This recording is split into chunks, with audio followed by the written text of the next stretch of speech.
So, welcome to this module on linearization. Okay.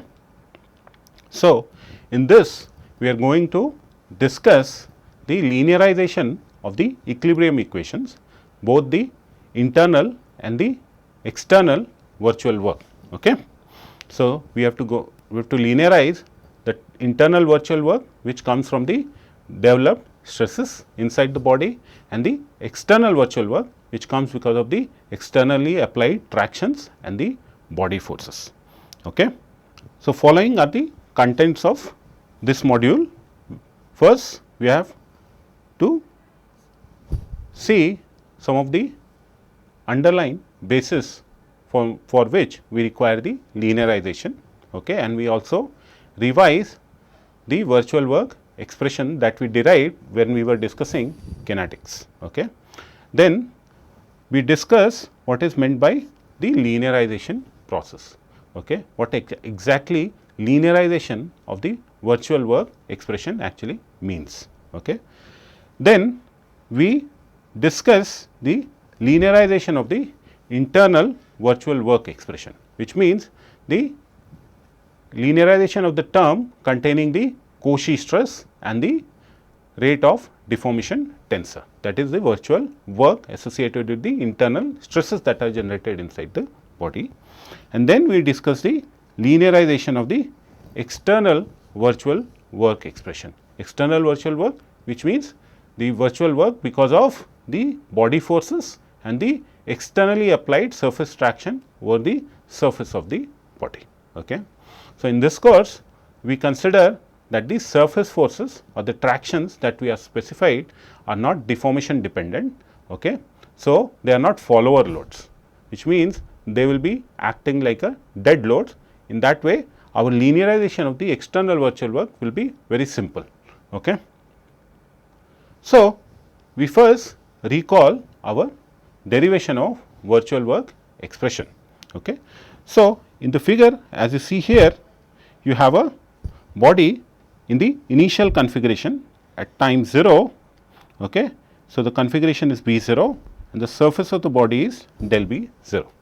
So, you have a material particle x whose initial position, okay. So, consider this particle P whose initial position is x, capital X, and after deformation, okay. So, after this deformation, the body occupies at time t a configuration B bounded by surface del B, okay, and the material particle has moved to a spatial location P with the spatial coordinate x. Okay. Now, we apply a small virtual velocity. Okay. So, here you will have your equilibrium equation, divergence of sigma plus p equal to 0. Okay. Now, because of the Newton-Raphson iterative procedure that will employ, this equilibrium equation will not in general be satisfied.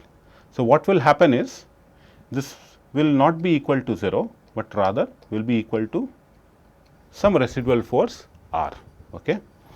So, the virtual work del W per unit volume and time done by this residual force R during the virtual motion will be given by del W equal to R dot del V.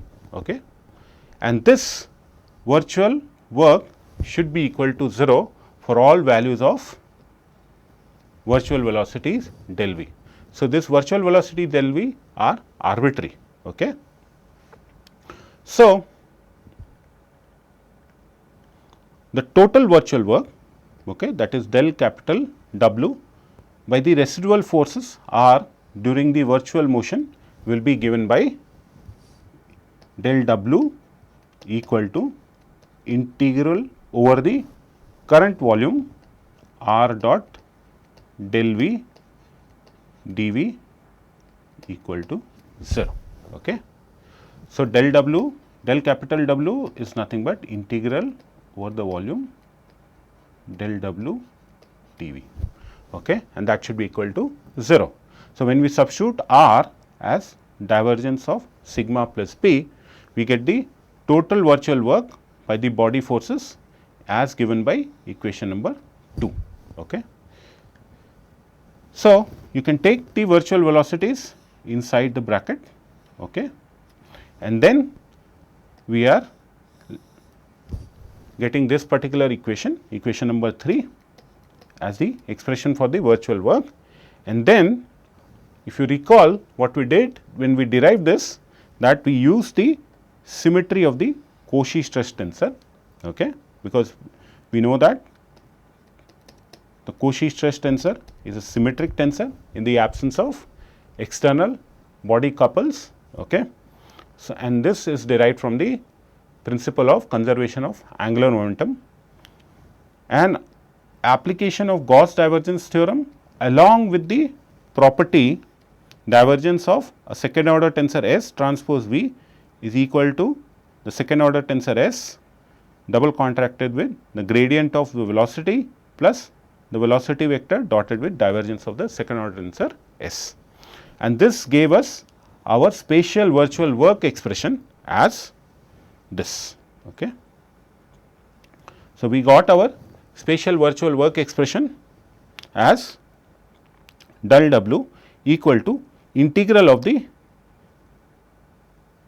Cauchy stress tensor double contracted with the virtual rate of deformation tensor integrated over the volume, current volume, minus the virtual work of the external traction, which is the external traction applied over the surface, current surface del B, and the dot product of the external traction with the virtual velocities integrated over the current area, okay, or the current surface, gives you the external virtual work because of the external body, external forces. And then the body may have body forces. So, the virtual work of the body forces B is given by integrating the virtual work of the body force over the current volume, okay, and this should be equal to 0. Okay. Now, equation 4 can be expressed as the difference of the virtual work of the internal forces and the virtual work of the external forces. Okay. So, the total virtual work is nothing but the difference of the internal virtual work and the external virtual work, okay, and that should be equal to 0. So, in a way, the at equilibrium the internal and external virtual work will balance out each other. Okay. So, the expression for the internal virtual work is del W, okay. So, subscript INT. So, INT is a short for internal. Okay. So, integration over the volume of the work done by the internal stresses or the stresses generated inside the body, sigma double contracted with virtual rate of deformation tensor. The external virtual work can be split into two parts. Okay. So, one because of the external forces or the external tractions, and the other is because of the external body forces which might be acting on the body, which is like centrifugal forces or the gravity forces. Okay. And the external forces may be because of the contact. Okay. Now, the external traction virtual work, okay, which is here, is given by this expression. Okay. So, the external virtual work because of the external traction is the integral of the externally applied traction, okay, over the current area. Okay. Now, the external body virtual work, okay, expression is nothing but the integral over the current volume of the virtual work done by the body forces. Okay. So, now it is worthwhile to note that the virtual work given by del capital W is a function of the mapping x. Okay. So, this virtual work. So, you have this mapping, and this virtual work del W is a function of this mapping psi, okay, between the what is called the material or the reference or the initial or the undefined configuration. Okay. So, all these terms I have written explicitly, so that they mean one and the same, okay, that the material configuration or the reference configuration or the initial or the undefined configuration, and the spatial or the current or the defined configuration. Okay. So, virtual work is a function of this mapping. Okay. So, strictly we should write equation 5, okay, which is here, as the total virtual work is a function of the mapping psi, and the virtual velocities is equal to the internal virtual work, which is a function of psi and the virtual velocities, minus the external virtual work, which is a function of psi and the virtual velocities del v. Okay. Now, we note that this virtual work expression given by equation number 4 is a highly nonlinear expression. Nonlinear because there can be both material and geometric nonlinearities that may be present. Okay. The material might be nonlinear. In our case, we are taking a incompressible Neo-Hookean material. Okay. So, it is like rubber and can go to very large strain, and also we have placed no restriction on the deformation. So, we may have material nonlinearity and we may have the geometric nonlinearity. Okay. So, for a given loading condition, okay, that is external forces and the boundary conditions. Okay. So, for a particular problem you may be given the loading condition, you may be given the body forces, you may be given the surface forces and also the boundary conditions. Okay. So, certain displacement restrictions on the body might be given to you. Okay. Then the required solution will be the deformed configuration given by the deformation mapping psi. So, our objective is to find out this mapping psi. Okay. Now, to get the required solution, that is to get this deformation mapping psi, what we need to do is we need to solve these nonlinear equation given by equation number 4 using certain numerical technique. Okay. If it is a 1 degree of freedom system, it can be easily solved by hand, but in a practical situation you will have multiple degrees of freedom of system, where the number of degrees of freedom may be very high, maybe close to million, 10 million like this. In that case, you need to set up some Newton-Raphson iterative solution procedure, okay, to solve those system of nonlinear equation, okay, to get the required solution. So, setting up the Newton-Raphson iterative procedure, okay, if you recall from our discussion on Newton-Raphson, requires that we should have the tangent matrix associated with the Newton-Raphson procedure. Okay. So, getting the tangent matrix means that the Newton-Raphson procedure requires the linearization of the nonlinear equation given by equation number 4. Okay. So, you have a nonlinear equation, and to set up the Newton-Raphson iterative procedure, you need to linearize those nonlinear equation. Okay. Then only you can get the tangent matrix. Okay. And linearization, as you would recall from our previous discussions, means that use of directional derivative approach. Okay. You have to take the directional derivative of the nonlinear equation in a certain direction. Okay. Now, to apply the directional derivative approach, there are two ways. The first one, okay, is we first do the discretization of equation 4. What it means is, we construct the finite element setup and then we do the finite element discretization of equation number 4 followed by linearization of the discretized equation. Okay. In the second approach, we do the linearization of equation 4 first, and then we follow it up with the finite element discretization of the linearized equation. Okay. So, the second approach is used in the current course, because it is more suitable for the solid continua. Okay. And the first approach you can find out in the book by Bathe. Okay. We follow the second approach, which means we will first do the linearization of our equations. As a next step, we will do the discretization of the linearized equation. Okay. So, the spatial virtual work expression, which is given by equation 4, can be written explicitly as, okay.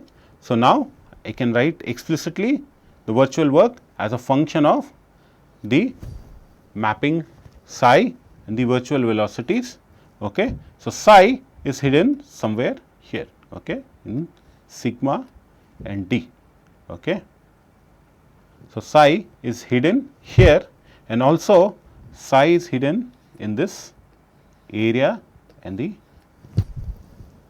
current area and the current volume. Okay. You know that Nansen's formula and the relation between the current volume and the initial volume. Okay. So, dV is J dV 0.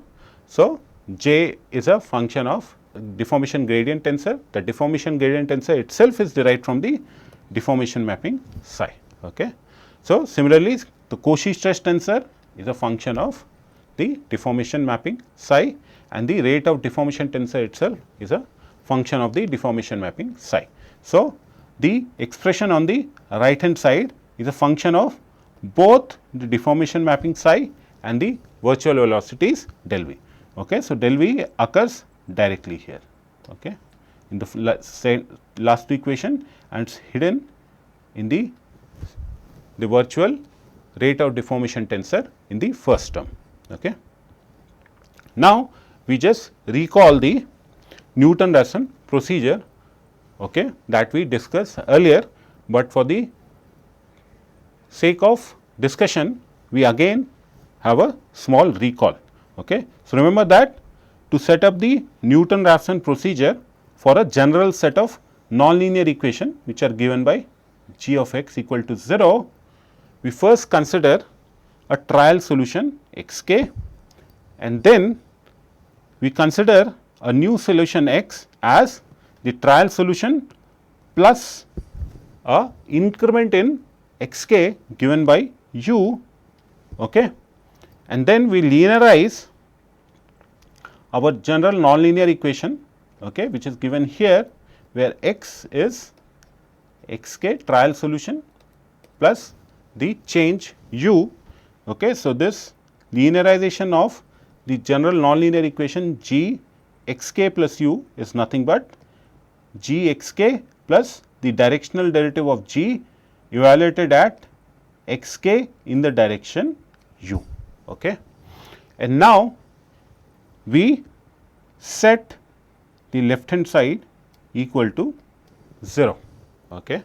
When we set the left hand side equal to 0, we get the general nonlinear equation evaluated at x k plus the directional derivative of g evaluated at x k in the direction u equal to 0. Okay. So, note that this equation is a linear equation with respect to u, and assuming that you can solve this equation, the Newton-Raphson iterative procedure means that d directional derivative of g at x k in the direction u should be equal to minus of g x k and x k plus 1 equal to x k plus u. Okay. So, this is the Newton-Raphson procedure.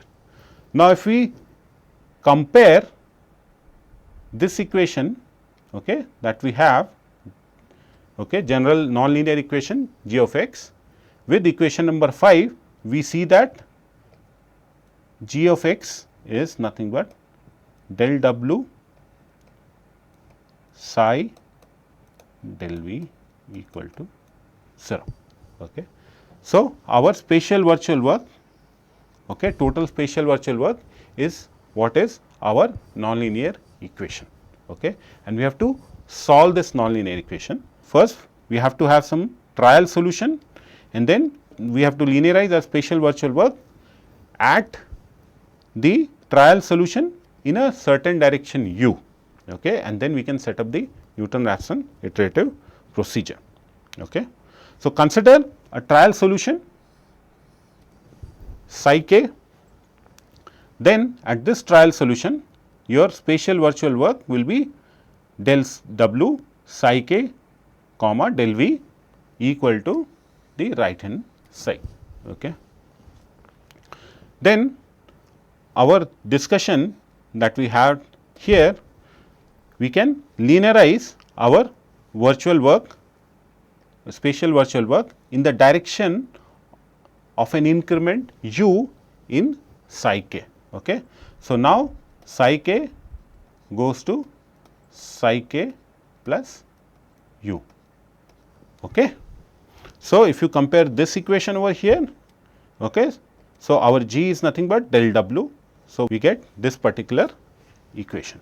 So, the virtual work, the total virtual work at psi k comma del v plus the directional derivative of the virtual work, spatial virtual work evaluated at psi k, the trial solution comma del v in the direction of increment u. Okay. Now, let us think, okay, more into it. Okay. So, equation 7, it is clear that we need to find the directional derivative of the virtual work equation at psi k in the direction of the increment u to set up the Newton-Raphson iterative procedure. So, what does this actually means? We have to step back and pause for a moment, and we have to ask, what does directional derivative of the virtual work, okay, equation at the trial solution psi k in the direction of the increment u actually means. Okay. So, it is first necessary to realize that the virtual velocity, okay, del v is associated with each material particle x of the body through this deformation mapping. Okay. And also it is worth remembering that this virtual velocity does not change with the increment u. Okay. So, a change u in psi does not change the virtual velocity. Okay. So, this is first thing you have to remember. Then at the trial solution psi k, okay, the virtual work given by del w psi k comma del v. Okay. So, the total virtual work at psi k, trial solution psi k comma del v will have some value which is not equal to 0 as required for the equilibrium. Okay. So, because psi k is a trial solution, we do not know whether it is actually the solution, then this spatial virtual work expression will have some non-zero value. It may be 0 by chance, okay, but if you are not lucky enough, if psi k is not the actual solution, then your virtual work will not be equal to 0 as required by the equilibrium, because equilibrium requires that the virtual work should be equal to 0. Now, if psi k is a trial solution, the virtual work is not equal to 0, what this means is that the directional derivative given by this expression, the directional derivative of the virtual total virtual work, spatial virtual work evaluated at psi k comma del v in the direction del u will give you the change in the virtual work, total virtual work evaluated at psi k comma del v due to psi k changing from psi k to psi k plus u. Okay. So, as the trial solution changes from psi k to psi k plus u, your directional derivative will give you the change in the total virtual work because of this particular change in the deformation mapping, okay, in the direction u. And if you can judiciously compute this direction u, then you can make this change go to 0, or in other words you can make the value of the total virtual work go to 0. Okay. So, as the total virtual work goes to 0, which means that you are satisfying the equilibrium equation, which means you are getting closer to the solution. Okay. Now, since the virtual velocity del v remains constant during the change psi k to psi k plus u, the directional derivative therefore must represent the change in the internal forces due to u. Okay. Because the virtual velocities are constant as you change the trial solution, therefore, the change in the total virtual work, which is given by the directional derivative, should come from the change in the internal forces, okay, because of this direction u. Okay. U we are using because u will also be used for displacement. Okay.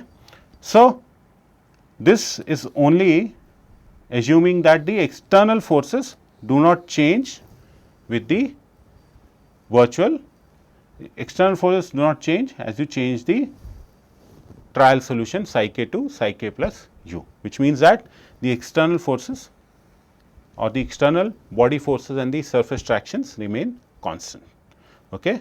Thus, the change given by the directional derivative is what is needed in the Newton-Raphson procedure to adjust the configuration psi k in order to bring the internal forces in equilibrium with the external forces. Okay. So, this change in psi k leads to the change in the directional derivative, and this is what is needed in the Newton-Raphson iterative procedure. So, that once you change from psi k to psi k plus u, the change gets you closer to the equilibrium, okay, solution or equilibrium position, which means that the internal forces are balancing out the external forces. Okay. Thus, the directional derivative provides the tangent matrix which is needed to set up the Newton-Raphson solution procedure. Okay. Now, the linearization of the equilibrium equation will be considered in terms of the internal and the external virtual work expression. Okay. So, we will do the linearization of the internal and the external virtual work expression separately. Okay. So, writing explicitly the directional derivative, okay, because we want to compute this directional derivative of the total virtual work, okay, in the direction u. So, this total directional derivative of the total virtual work will be equal to the directional derivative of the total internal virtual work in the direction u minus the directional derivative of the external virtual work in the direction u. Okay. And how did this happen? You have to recall the first property of the directional derivative that we discussed when we were first discussed the directional derivative. Okay. So, you need to go back and call the first property. If you have a function which is sum of two functions, then the directional derivative of a function will be equal to directional derivative of the first function plus the directional derivative of the second function, and that is what we have used here. Okay.